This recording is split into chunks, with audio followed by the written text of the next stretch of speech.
Bonjour à tous, bienvenue dans un nouvel épisode du podcast format vidéo. Et oui, voilà. Alors aujourd'hui à l'image, vous me retrouvez avec un certain soleil. La vérité c'est que j'ai dû me presser en fait pour pas que le soleil se couche. Normalement il va se coucher dans à peu près une demi-heure. Mon podcast c'est maximum une demi-heure. Euh, En plus, En fait, je suis sur mon lit, en fait. Et du coup, j'ai déplacé tout le bordel. Enfin, bon, bref. Et du coup, vous me retrouvez aujourd'hui avec des boucles d'oreilles fraises. Et oui. Oh waouh. Est-ce que j'aime les fraises? Peut-être. Vu mon blaze. Encore une fois, hein, comme j'ai dit dans l'épisode juste avant celui-là. Alors, donc aujourd'hui, podcast vidéo pour la 40e vidéo, hein, parce que dans la 30e, j'ai pas dit que c'était pour la 30e, mais voilà, c'est, c'était pour la 30e vidéo. Je suis un peu déstabilisée. Encore une fois, en waouh, à chaque vidéo, je dis que je suis déstabilisée. Parce que là, je fais super vite en fait. Je me suis pressée, j'ai fait super vite. Donc voilà, mais enfin, le concept ne change pas. Hein, Est-ce que je suis en train de me rassurer? De m'auto-rassurer, ouais, grave. Oh, mes cheveux, ils font une petite boucle là. Waouh. Alors, aujourd'hui, le mot, c'est. Donc, il y a mon dictionnaire, bien sûr, avec moi qui est juste lent. C'est. Donc, comme on a dit. Enfin, non, on l'a pas dit, mais. Voilà. Est-ce qu'ils sont bien mes cheveux de profil un peu? J'ai pas envie que ça soit une grosse patate. En fait, j'ai envie que ça soit une petite boule bien formée, en fait. Mais je crois que. Bon, bref. Spasmophile, qui est un adjectif et un nom, euh, et qui veut dire atteint de spasmophilie. Voilà. Hein, encore une fois, on est comme dans les mots où. Vous avez vu, j'ai enlevé la mousse. D'habitude, je l'enlève pas. Hein. Mais là, je l'ai enlevé parce que, non, vraiment, esthétiquement, le micro, il est beaucoup plus mignon comme ça. Alors, encore une fois, on tombe sur un mot.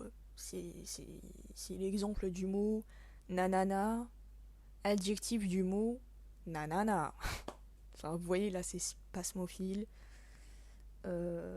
qui veut dire atteint de spasmophilie. Bref. Alors moi, je vais dire ce que je sais. D'ailleurs, je ne sais pas si ça fait joli ou pas la lumière, là, comme ça, en fait. Je ne sais pas. Mais bon, je suis là. On est tous là. La lumière est là aussi. Et la lumière du soleil aussi, car la lumière, c'est moi. Non, je rigole. Alors, moi, ce que je sais de la spasmophilie, ou en tout cas dans spasmophile, c'est bien ça, hein. Voilà. De toute façon, il y a plein de podcasts où je dis là en mot n'importe quoi, je dis n'importe quoi. C'est comme dans cinétisme, je crois, je disais cinétiste tout le temps au début. Enfin, mec, ok. Alors, ce que je sais, moi, de ça, alors ce qu'il faut savoir, euh, non, en fait, ouais, j'ai déjà fait une crise de tétanie. Voilà. Je sais pas si vous savez ce que c'est, mais informez-vous si vous voulez. Est-ce que je devrais dire? Parce que j'ai pas trop envie d'en parler, parce que c'est un peu dark, voilà. Mais bon, crise de tétanie. Et en fait, quand je me suis informée dessus, bah, ça parlait de spasmophilie. Voilà. Et c'est comme ça que j'ai compris que mon anxiété, et oui, car je suis anxieuse, se caractérisait par de la spasmophilie. Voilà. C'est-à-dire que, en fait, bah, je vous explique, hein, je vais pas parler de ça juste comme ça. Lorsque, en fait, une fois, j'étais grave stressée, quoi, la meuf. C'est bon, en même temps, j'accumulais du stress depuis super longtemps, etc. Nanani, nana. Bref, c'est pas un jour, j'ai super mal au ventre. Attention, les hypochondriaques, hein. Parce que là, je vais dire des choses, voilà. C'est pas un jour, je commence à avoir mal au bide, BAM je commence à me mettre par terre. J'avais déjà eu ça, il y a très longtemps, hein. J'avais déjà eu une expérience similaire. Une fois, j'étais grave stressée, j'ai eu super mal au ventre, j'ai fini aux urgences, ils m'ont mis une piqûre dans les fesses. Après, j'allais mieux. J'avais plus aussi mal, mais bon, bref. Une des pires douleurs de ma vie. C'était horrible, je n'arrivais même pas à parler. Et donc là, en fait, pendant l'épisode de la crise de tétanie, donc en gros, c'était à peu près la même douleur. J'étais en mode, ah, ça commence à faire mal comme à ce moment-là, oh my god, je veux pas revivre ça et tout. C'est pas, mes membres commencent à se tétaniser, comme dans le tétanos en fait, c'est-à-dire que. Ou même dans le mot tétanisé en fait, c'est-à-dire qu'en fait mes mains commençaient à faire ça. D'ailleurs, ça a un nom. Ça, c'est la main du tétanique ou un truc comme ça, enfin, ça a un nom. Et même mes jambes, enfin, genre là j'avais grave des fourmillements et tout, enfin, super expérience, vraiment j'ai kiffé. Du coup, carrément, j'étais à terre, parce que frère, je pouvais plus bouger en fait. C'est mes pieds, mes bas des jambes, ça bougeait plus, mes bras ils bougeaient plus, ils étaient comme ah, c'est tout, ouais, j'ai kiffé. Bref. Du coup, ce que je suis en train de faire, ça s'appelle un mécanisme de défense. En fait, parfois, quand on raconte des trucs un peu traumatisants, un des mécanismes de défense connus, c'est d'en rigoler. Voilà, je dis ça pour les petits coquins qui en parlent souvent en mode ah ah, moi j'en rigole quand je parle de mes traumas et tout. Ben, en fait, c'est un mécanisme de défense. Après, je ne suis pas là pour dire de la merde, hein. Informez-vous quand même. Vous savez, vous savez vous-même comment dire, l'authenticité de ce que je dis en termes de drop d'informations, c'est-à-dire qu'en fait non, hein, des fois c'est pas très c'est pas vrai en fait des fois ce que je dis, hein. Et c'est pour ça que dans les autres podcasts après je me reprends, je fais ouais mais en fait non. Revenons à nos moutons et à notre spasmophilie. Et donc c'est pas donc en fait ouais j'étais à terre et tout comme ça. Et donc après je me suis informée dessus. Et en fait, donc moi ce que j'avais eu à ce moment-là, donc c'était des fourmillements, c'était une tétanie, etc. Après c'est passé, hein. Je parle de ça, mais enfin c'était l'histoire de quelques minutes, hein. Après c'est passé. Je suis allée aux urgences, ils m'ont dit que c'était ça, et voilà. Et en gros, donc je me suis informée un peu dessus sur internet. Et ce qu'il en est ressorti, c'est que j'ai compris qu'en fait mon anxiété vraiment se caractérise, en tout cas chez moi, avec de la spasmophilie. Alors qu'est-ce que c'est la spasmophilie? Enfin bon, c'est ce que je me rappelle, hein. Là, quand je vais lire la définition, ça se trouve, c'est pas du tout ça. Voilà. Donc, c'est-à-dire qu'en fait, moi, alors oui, à ce moment-là, j'ai une crise de tétanie. Mais en fait, ce qu'il faut comprendre, c'est que aussi, par exemple, des fois, quand je suis un peu anxieuse, moi, je comprenais pas que c'était que c'était quand j'étais anxieuse. Mais quand je suis un peu anxieuse, même pas qu'un peu, du coup, je ne sais pas, j'ai des fourmillements aux doigts. Et moi, je me disais, bah, c'est bizarre, sur le bout de mes doigts, des fois, j'ai des fourmillements. Et en fait, après, quand j'ai vu la définition de crise de tétanie, j'ai vu que c'était, voilà, ça s'appelle de la spasmophilie, c'est dans le sens où, je sais pas, ça touche les nerfs ou un truc comme ça, genre c'est les trucs qui peuvent vous paralyser, ou genre quand les muscles ils se contractent, ou les trucs comme, ou les spasmes, vous voyez les spasmes, ça vient de là, voilà.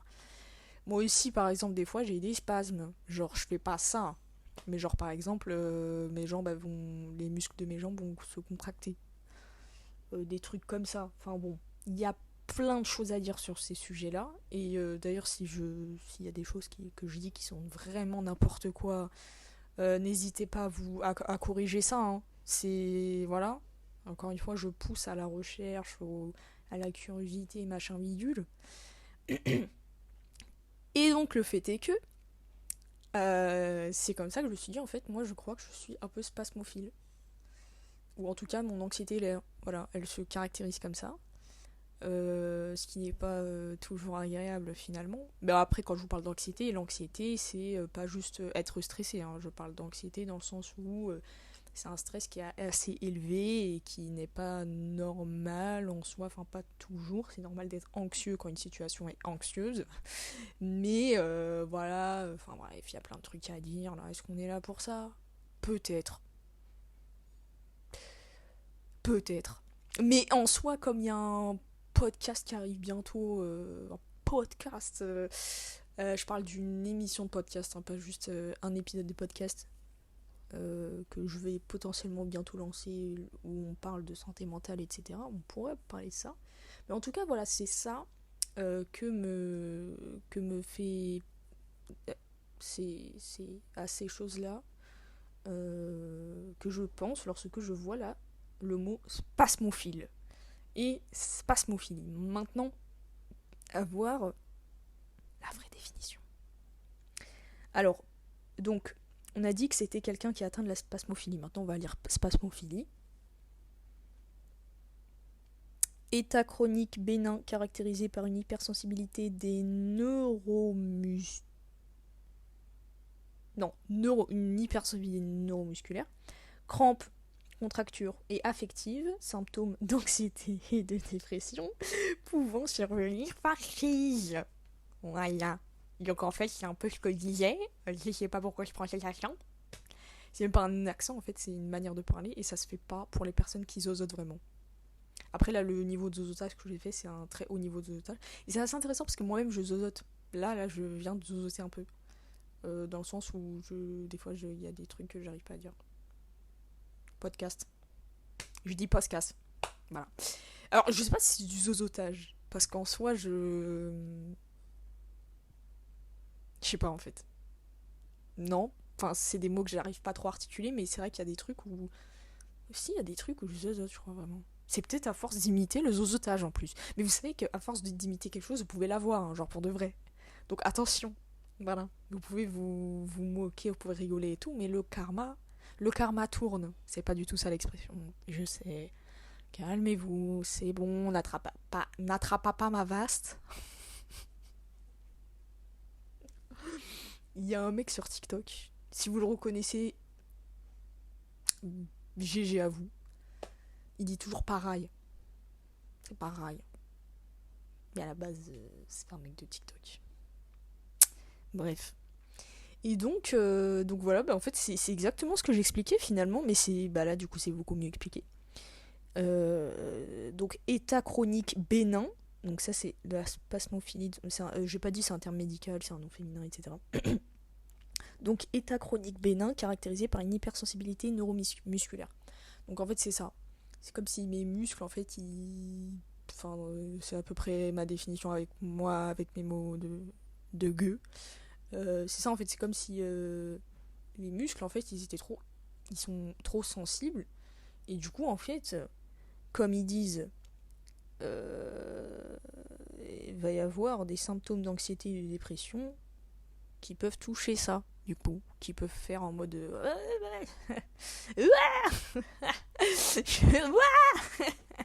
j'ai paniqué, voilà, oui. Ah, crise de tétanie. Non, je rigole. Non, je rigole. Hein. Je rigole. Le karma, le cosmique, je rigole. Le cosmique. Le cosmos, voilà. Vous voyez le cosmos, je suis tellement stressée que j'ai dit cosmique. Je sais que vous appelez cosmos. Ou peu importe, hein. Bon. Non. Je ne vous souhaite pas d'être... Coucou. Je ne vous souhaite pas d'être spasmophile. Voilà. Après, moi, je le suis à un certain degré. Hein. Je dis pas que je suis spasmophile de ouf et tout, nanana. Hein. Mais je suis effectivement... Alors là, je me diagnostique sans médecin, en soi. Mais étant donné que j'ai fini aux urgences pour une crise d'un truc qui contracte mes muscles à cause d'anxiété, sachant que je suis dépressive aussi, hein, je pense que je peux le dire quand même. Non? Oui? Non? Allô? C'est comme l'épisode 20 en vidéo. L'extrait que j'avais mis un peu sur l'internet pour communiquer sur cet épisode, c'était... Non mais... Ah, je sais plus ce que je disais. C'est le syndrome du personnage principal ou quoi? Hein? Allô? Oui? Mais ça m'énerve parce que En fait, je me mentionne moi-même. Mais pour qui tu te prends? Pour quelqu'un qui est un perroquet, comme j'ai dit dans un autre podcast. Oh là là, mon dieu. Bon. Mais en tout cas, voilà. C'est intéressant parce que du coup, j'ai pu parler d'un truc qui me concerne et sur lequel j'étais pas trop dans l'erreur. J'ai l'impression. Et ouais, donc voilà. Et puis même, je pense que ça a pu... comment dire? sensibiliser un peu sur la santé mentale en général, hein. C'est-à-dire ce que ça peut faire. D'ailleurs, je vais encore étaler ma culture. Étaler ma culture. C'est bien parce qu'en vidéo, je peux faire des gestes de con comme ça. Et d'ailleurs, hier, mon bracelet, il s'est pété. Je vais bientôt le tège, je pense. En plus, il m'a été offert par des gens que je ne porte pas spécialement dans mon cœur. Mais ouais, il s'est pété, vous voyez, là. Les lanières, je pense que ça s'appelle des lanières. Maintenant, j'ai un doute sur tous les mots que j'utilise.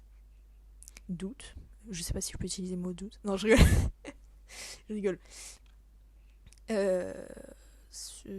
L'autre lanière s'est pété, en fait. De base, il y en a 2. Et en fait, quand vous les tirez, bah, ça se serre.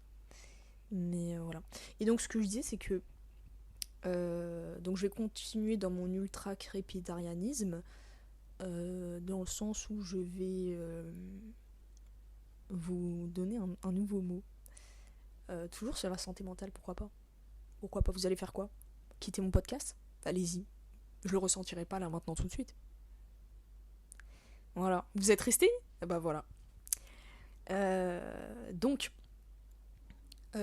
sachez, et c'est pour ça que je trouve ça intéressant, sachez que quand on a des problèmes au niveau de la santé mentale, quand je dis problème dans la santé mentale, c'est oui, enfin quand vous avez des choses qui ne sont pas normales, voilà. Encore une fois, c'est normal d'être stressé dans une situation stressante. Il faut faire attention à ne pas dire n'importe quoi en termes de santé mentale. Mais il y a des choses, des fois, c'est trop. Et quand c'est trop, c'est un problème. C'est normal. Non, c'est pas normal, parce que c'est un problème. Je suis proche de la caméra. Oh, bref. Eh bien, sachez que lorsque vous avez des problèmes au niveau de la santé mentale, ça peut se somatiser. C'est ça le mot que je voulais vous dire.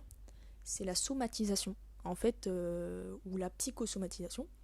La somatisation, c'est lorsque il y a des trucs dans votre tête qui se caractérisent, enfin, qui se manifestent physiquement sur vous. Et la spasmophilie est donc... attendez, c'est bien spasmophilie le mot. Spasmophilie, ouais. Parce que je me suis dit, ça se trouve, c'est spasmophilie, Oula. Bon, bref. La spasmophilie est une forme de somatisation, de psychosomatisation. Voilà, tout simplement. Et donc en fait, il y a beaucoup de choses qui vont se somatiser. C'est pour ça que c'est très intéressant de voir le lien entre la santé mentale et la santé physique, dans le sens où les deux vont ensemble en fait. Parce que ce qui est intéressant, et je me rappelle, j'en avais parlé dans un devoir de philo, en terminale, boum, je crois que c'était mon premier devoir, à nos cours d'initiation à la philosophie, parce que la prof elle me disait ouais c'est plus de l'initiation à la philosophie que de la philosophie, vous savez, parce que bon voilà, c'est vraiment les bases, c'était sur Descartes et tout.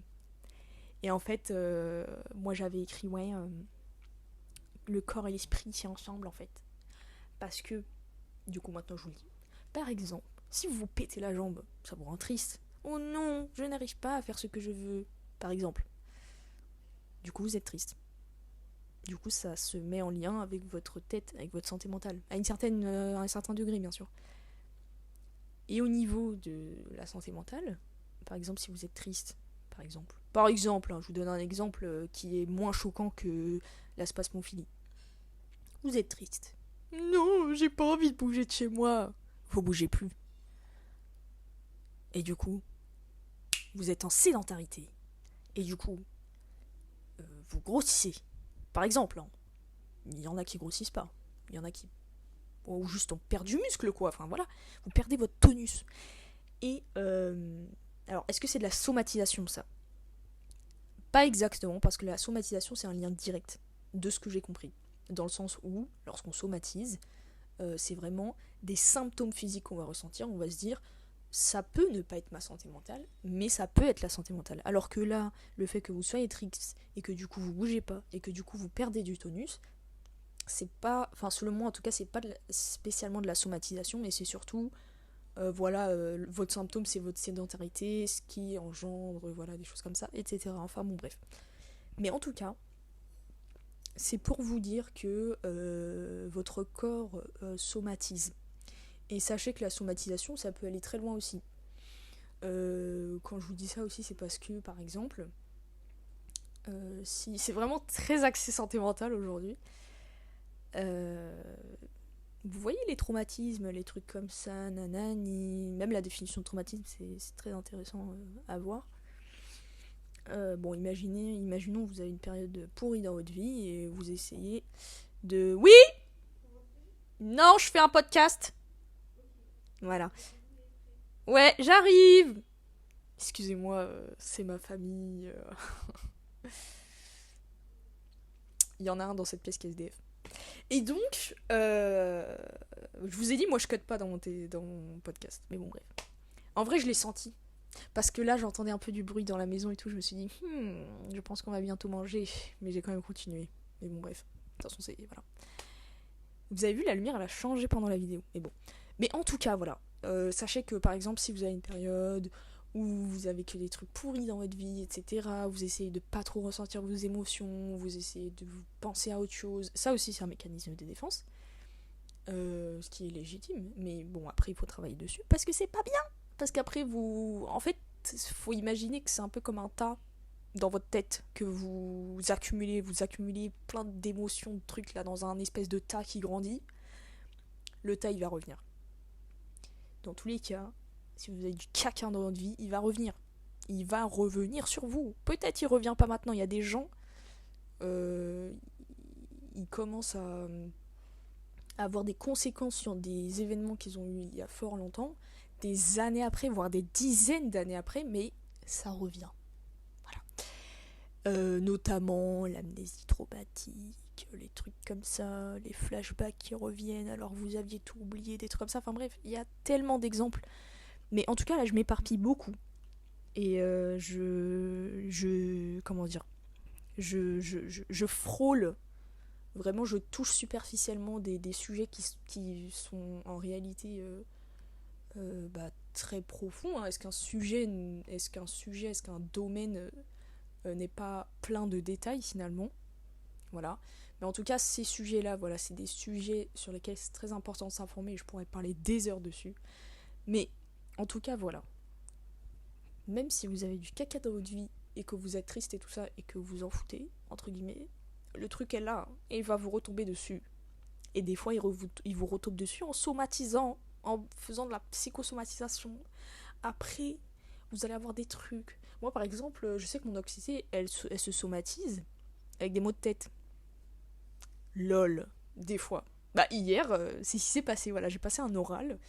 Ma dernière épreuve de 3e année en communication, j'avais mal au crâne, mais juste comme ça en fait. Et c'était à cause de ça, je pense, parce que maintenant j'ai appris à me connaître.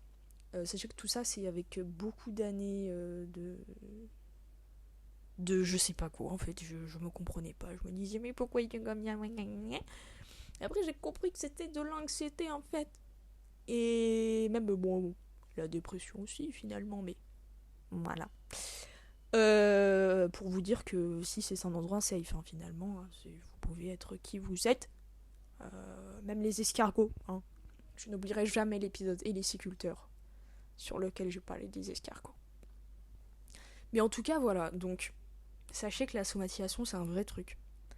Et voilà, c'est pour vous dire que si vous vous cassez une jambe, c'est très important. Mais si vous êtes malade dans le cerveau, c'est très important aussi, il faut faire attention. C'est pas parce qu'on le voit pas que ça va pas se voir. Et boum! Je suis choquée, je suis trop forte. Non mais, dans le sens où là, vous le voyez pas trop. Par exemple, imaginez vous êtes triste. Vous voyez pas trop, c'est dans votre tête. Vous pouvez faire genre devant les gens. Ne vous inquiétez pas, le truc, si vous le gardez trop dans votre tête, après ça va se voir. Vous allez pas dormir, ça va faire des cernes. Vous allez trop dormir, ça va faire des cernes. Ou sinon un jour ça va vous retomber dessus en mode somatisation. Vous ne savez pas. Mais sachez que dans la vie, il y a quand même des trucs bien. Il y a plein de trucs bien. Il y a les fraises, il y a moi. Calmez-vous, les filles. Il y a plein de trucs bien. Il y a plein de trucs pour accompagner. C'est pas parfait, mais c'est bien quand même. Il y a quand même, voilà. La vie, c'est pas... Voilà. Mais bon. Je vous retrouve pour un prochain podcast. Tenez-vous bien. Faites attention à vous. Tout ce qu'il y a dans la tête, c'est important. Tout ce qu'il y a physiquement, c'est important aussi. Et je suis pas en mode body négative là, je suis en mode faites attention à votre corps quoi. Enfin non mais votre santé. Bon bref. Je vous dis au revoir et à bientôt. Bisous.